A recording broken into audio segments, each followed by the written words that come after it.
Assalamualaikum warahmatullahi wabarakatuh. Nama saya Dia Suci Nurwahyuni, NIM 1120031, kelas PAI 6B. Sini saya akan menjelaskan tentang analisis korelasi parsial untuk memenuhi tugas statistik pendidikan. Adapun pembahasannya yaitu yang pertama, pengertian analisis korelasi parsial. Terus yang kedua, fungsi analisis korelasi parsial. Terus yang ketiga, cara menghitung korelasi parsial. Nah, apa itu analisis korelasi parsial?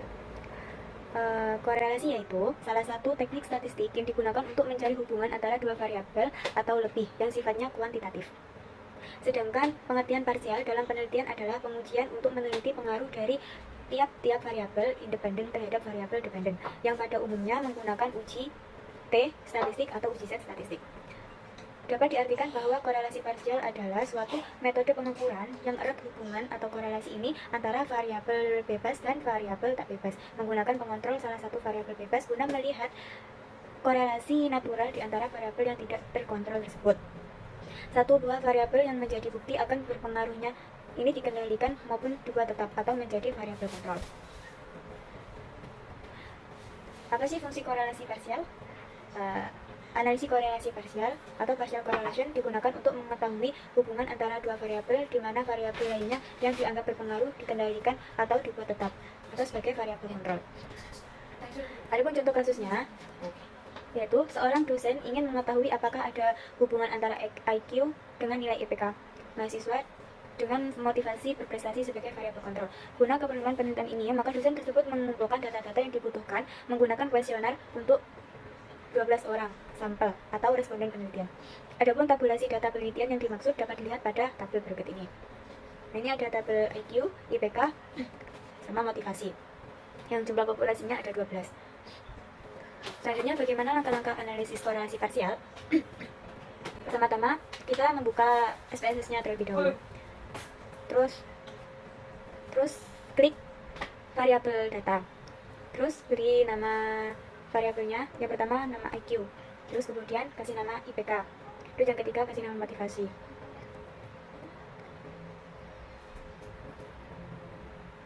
Setelah itu tekan tab.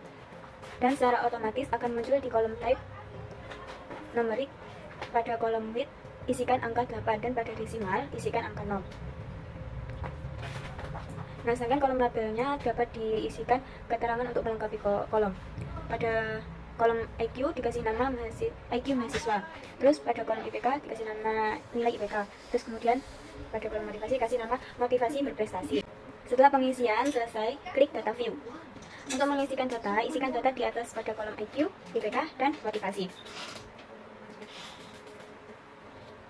Setelah diisi semua data-datanya, jangan lupa disimpan dulu ini datanya. Terus habis itu klik analyze. Kemudian klik correlate, terus partial. Setelah keluar gambar seperti ini, kemudian klik variabel IQ dan IPK, terus pindahkan ke kotak variabel. Kemudian masukkan variabel motivasi ke kotak controlling for. Pada bagian test of significance, pilih to type dan beri tanda checklist untuk display actual significant measure. Kemudian pada bagian statistik, berikan tanda checklist untuk means and standard deviation dan zero order. Selanjutnya pada bagian missing value, aktifkan pilihan explode case pairwise, lalu klik continue. Setelah itu klik OK. Maka muncul hasil output SPSS-nya dengan judul partial core. Selanjutnya kita tinggal interpretasikan saja tabel output tersebut. Langkah selanjutnya adalah menentukan hipotesis. Berdasarkan data di atas, maka disusunlah hipotesis sebagai berikut. HO sama dengan hubungan antara IQ dengan IPK dan motivasi sebagai variabel kontrol tidak signifikan. Sedangkan HA hubungan antara IQ dengan IPK dengan motivasi sebagai variabel kontrol yang signifikan. Nah, selanjutnya pada tabel deskriptif statistik memberikan informasi tentang mean standar deviasi, banyaknya data dari variabel-variabel independen dan dependen. Rata-rata nilai IQ mahasiswa dengan jumlah data N 12 subjek adalah 110,42 dengan standar deviasi 6,667. Rata-rata nilai IPK data N adalah 12 subjek adalah 3,24 dengan standar deviasi 0,264. Sedangkan rata-rata nilai motivasi berprestasi dengan jumlah data N 12 subjek adalah 70,58 dengan standar deviasi 7,716. Selanjutnya pada tabel correlation memberikan informasi mengenai hubungan yang terbentuk antar variabel sebelum atau IQ dan sesudah atau IPK. Dimasukkannya variabel kontrol atau motivasi mahasiswa ada dalam analisis korelasi. Dasar pengembalian keputusan dalam uji korelasi parsial signifikan to tail. Jika nilai signifikan lebih dari 0,05 maka HO diterima dan HA ditolak. Jika nilai signifikan kurang dari 0,05 maka HO ditolak dan HA diterima. Pada tabel output pertama atau non A menunjukkan nilai korelasi atau hubungan antara variabel IQ dengan IPK sebelum dimasukkannya variabel kontrol atau motivasi dalam analisis. Dari output di atas diketahui nilai koefisien korelasi atau correlation sebesar 0,832 atau positif dan nilai signifikansi adalah 0,001 kurang dari 0,05. Maka dapat disimpulkan bahwa ada hubungan yang positif dan signifikan antara IQ dengan IPK mahasiswa tanpa adanya variabel kontrol atau motivasi. Sementara nilai correlation sebesar 0,832 ini masuk dalam kategori hubungan sangat kuat. Misalnya pada tabel output kedua atau motivasi menunjukkan nilai korelasi atau hubungan antara variabel IQ dengan IPK setelah memasukkan motivasi sebagai variabel kontrol dalam analisis. Dari tabel output di atas terlihat bahwa terjadi penurunan nilai koefisien korelasi atau correlation menjadi 0,626 atau bernilai positif dan kategori hubungan kuat dengan nilai signifikansi sebesar 0,039 kurang dari 0,05 maka HO ditolak dan HA diterima, yang berarti bahwa hubungan antara IQ dengan IPK dengan motivasi sebagai variabel kontrol adalah signifikan atau nyata. Langkah selanjutnya adalah pengujian uji R. Dan jika R hitung lebih dari R tabel maka HO ditolak, sedangkan jika R hitung kurang dari R tabel maka HO diterima. Pada tabel output pertama atau non A dengan taraf kepercayaan 0,05 atau 5%, maka dapat diperoleh harga R tabel N dikurangi 2 sama dengan 12 dikurangi 2 sama dengan 10 sebesar 0,576. Ternyata harga R hitung lebih besar daripada R tabel. 0,832 lebih besar dari 0,576 sehingga HO ditolak dan HA diterima. Artinya ada hubungan yang signifikan antara IQ dan nilai IPK mahasiswa.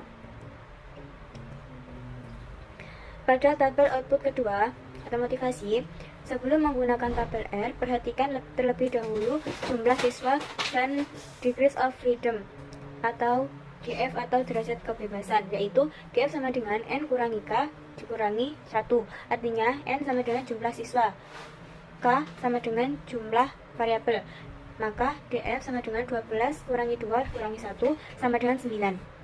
Selanjutnya kita akan mencari nilai R tabel, yaitu dapat dicari pada baris ke-9 dan taraf signifikan 0,05 diperoleh 0,602. Ternyata harga R hitung lebih besar daripada R tabel atau 0,626 lebih besar dari 0,602 sehingga HO ditolak dan HA diterima. Artinya ada hubungan yang signifikan antara IQ dan nilai IPK mahasiswa dengan motivasi sebagai variabel kontrol adalah signifikansi atau nyata. Selanjutnya adalah kesimpulannya. Berdasarkan pembahasan dalam uji korelasi parsial di atas, diketahui bahwa kehadiran variabel motivasi berprestasi sebagai variabel kontrol akan memberikan pengaruh terhadap hubungan antara variabel IQ dengan variabel IPK. Dengan demikian, maka dapat disimpulkan bahwa variabel IQ bukanlah satu-satunya variabel yang menentukan nilai IPK mahasiswa, karena variabel lain juga yang berhubungan dengan nilai IPK, yaitu variabel motivasi berprestasi. Sekian itu dari saya penjelasan tentang analisis korelasi parsial. Jika ada kurang dan kesalahan, mohon maaf sebesar-besarnya. Sekian, terima kasih. Wassalamualaikum warahmatullahi wabarakatuh.